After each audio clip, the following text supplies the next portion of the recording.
नमस्कार। आज की कहानी है कुएं की डरावनी पुकार। बरसात का मौसम था। उत्तर प्रदेश के एक छोटे से गांव रामपुर के बाहर एक बहुत ही पुराना कुआं था। गांव के बुजुर्ग उसे मौत का कुआं कहते थे। उनका कहना था कि आधी रात के बाद उस कुएं से किसी औरत के रोने की और लोगों के नाम पुकारने की आवाज जो है वहां पर आती है। जो भी लोग पुकार का पीछा करता वह फिर कभी पहले जैसा नहीं रहता। गांव के बच्चे उस कुएं के पास जाने से डरते थे। शाम ढलते ही वहां पे सन्नाटा छा जाता। पक्षियों की आवाजें भी बंद हो जाती। हवा में अजीब सी ठंडक फैल जाती। उसी गांव में राहुल नाम का 24 साल का युवक रहता था। वह पढ़ा लिखा था और भूत प्रेत जैसी बातों पर विश्वास नहीं करता था। उसे लगता था कि गांव वाले अंधविश्वासी हैं। वो काफी अंधविश्वास में विश्वास करते हैं। एक दिन उसके दोस्त अमित ने कहा, अगर हिम्मत है तो आज रात उस कुएं के पास जाकर दिखाओ। राहुल हंस पड़ा। मैं आज ही जाऊंगा और साबित कर दूंगा कि वहां कुछ नहीं है। वहां ऐसी कोई भूत प्रेत नहीं है। रात के ठीक 12 बजे राहुल जो है टॉर्च और मोबाइल लेकर कुएं की ओर निकल पड़ा। आसमान में बादल छाए हुए थे। बिजली चमक रही थी। रास्ते में पेड़ों की टहनियां हवा से हिल रही थी, जैसे कोई उनका पीछा कर रहा हो। जब वह कुएं के पास पहुंचा तो वहां अजीब सी खामोशी थी। उसने टॉर्च की रोशनी कुएं में डाली, लेकिन नीचे सिर्फ गहरा अंधेरा दिखाई दिया। तभी अचानक राहुल किसी औरत की धीमी आवाज सुनाई। राहुल चौंक गया। उसने चारों ओर देखा, लेकिन वहां कोई नहीं था। कुछ पल बाद फिर वही आवाज आई, राहुल, मेरी मदद करो। अब उसकी धड़कन तेज हो गई। आवाज साफ साफ कुएं के अंदर से आ रही थी। राहुल ने झुककर नीचे देखा। उसे लगा जैसे कुएं की गहराई में सफेद कपड़े पहने कोई औरत खड़ी है। उसके लंबे बाल चेहरे पर बिखरे थे। अचानक बिजली चमकी और वह जो भूत था वो गायब हो गई। राहुल ने खुद समझाया वहां पर राहुल खुद को समझाता है कि यह उसकी आंखों का भ्रम है। तभी उसके मोबाइल की स्क्रीन अपने आप बंद हो गई। टॉर्च भी टिमटिमाने लगी। हवा अचानक बहुत ही ठंडी हो गई। फिर कुएं से जोर की चीखें सुनाई दी, मुझे बाहर निकालो। राहुल डर गया, लेकिन उसने हिम्मत करके रस्सी नीचे फेंकी। रस्सी नीचे जाते ही किसी ने उसे कसकर पकड़ लिया। राहुल मुस्कुराया। शायद सच में कोई फंसा है। लेकिन अगले ही पल रस्सी इतनी जोर से खींची कि राहुल का संतुलन बिगड़ गया। वह कुएं के किनारे तक घिसट गया। किसी तरह से उसने रस्सी छोड़ दी। तभी कुएं के अंदर से भयानक हंसी गूंज उठी। हा हा हा हा।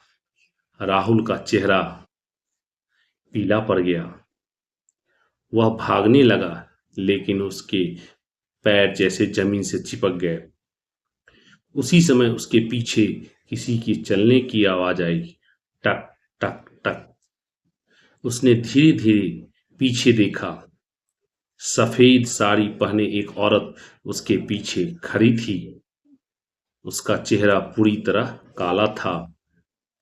आंखें लाल अंगारों जैसी चमक रही थी। उसके पैर उल्टे थे। राहुल डर के मारे चीख पड़ा।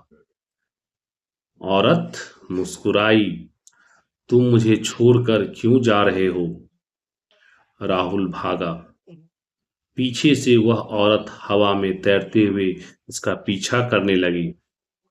रास्ते भर उसे अपनी किसी के रोने की आवाज सुनाई देती रही। किसी तरह से वह गांव पहुंचा, गांव के नजदीक पहुंच गया। फिर वहां से घर पहुंचते ही उसे तेज बुखार हो गई। उस रात उसने सपना देखा कि वही औरत उसके कमरे के कोने में खड़ी है। वह धीरे से बोली, तुमने मेरी पुकार सुनी है, अब मैं तुम्हें कभी नहीं छोड़ूंगी। सुबह उठकर राहुल ने देखा कि उसके हाथ पर किसी ने नाखून से गहरे निशान बना दिए थे। अब हर रात उसे वही आवाज सुनाई देती, राहुल। धीरे धीरे उसकी हालत बिगड़ने लगी। वह किसी से ठीक से बात नहीं करता था। गांव वाले उसे एक बूढ़े तांत्रिक के पास ले गए। तांत्रिक ने आंखें बंद करके कहा, इस कुएं में कई साल पहले एक नवविवाहिता को धक्का देकर मार दिया गया था।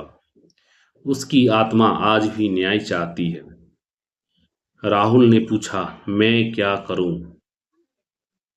तांत्रिक बोला, उसकी अस्थियां का विधि विधान से अंतिम संस्कार कराओ, तभी उसकी आत्मा को शांति मिलेगी। अगले दिन गांव वाले रस्सियों की मदद से कुएं में उतरे। काफी खोजने के बाद उन्हें पुराने कंकाल के अवशेष मिले। सबकी रूह कांप उठी।